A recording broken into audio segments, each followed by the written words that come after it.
Sanctions are financial penalties used by countries like the U.S. to pressure foreign governments or individuals who break international rules. Instead of military force, sanctions freeze assets and block business, making life difficult for those targeted. In October 2025, the U.S. imposed sanctions on Colombian President Gustavo Petro, his family, and a top ally, marking a dramatic shift in U.S. Colombia relations.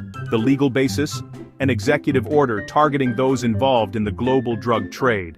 Petro and his circle are now cut off from the U.S. financial system, assets frozen, business banned.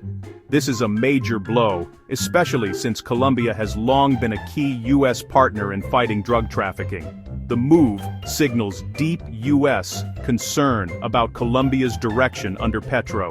Sanctioning a sitting president is rare and shows the seriousness of the allegations. It's a turning point, raising questions about the future of cooperation between the two countries.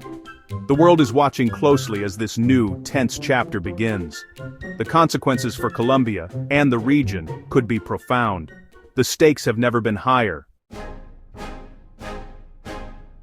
The U.S. says the main reason for these sanctions is a surge in Colombian cocaine production since Petro took office. Treasury Secretary Scott Bessent accused Petro of enabling drug cartels, linking Colombia's policies to rising drug problems in the U.S. Petro's total peace policy, meant to negotiate with armed groups, is seen by U.S. officials as backfiring, empowering narco-terrorists instead of stopping them.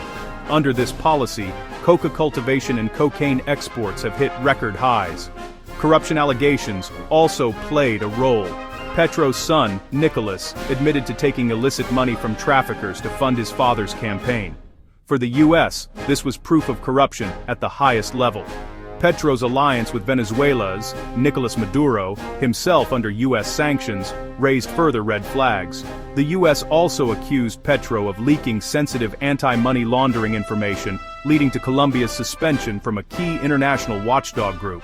These actions, the U.S. argues, show Petro's government can't be trusted as a partner. The message: Colombia's leadership is now seen as part of the problem, not the solution. The U.S. felt it had no choice but to act.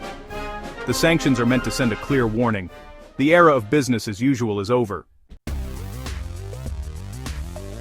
Sanctioning Petro has shattered decades of close U.S.-Colombia cooperation in the war on drugs. Billions in U.S. aid and years of partnership are now at risk. The U.S. will no longer certify Colombia as a reliable partner, making future aid and international loans harder to secure.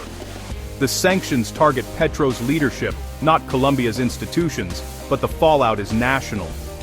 Colombia's reputation is damaged, and its economy could suffer as investors and allies grow wary. The country faces isolation at a time of internal crisis. The move follows earlier warnings from the U.S. about Colombia's drug control failures. Trust between the two governments has collapsed. The days of automatic cooperation are over. Colombia may be forced to seek new alliances. The relationship is now defined by suspicion and uncertainty. The impact will be felt far beyond Bogotá and Washington.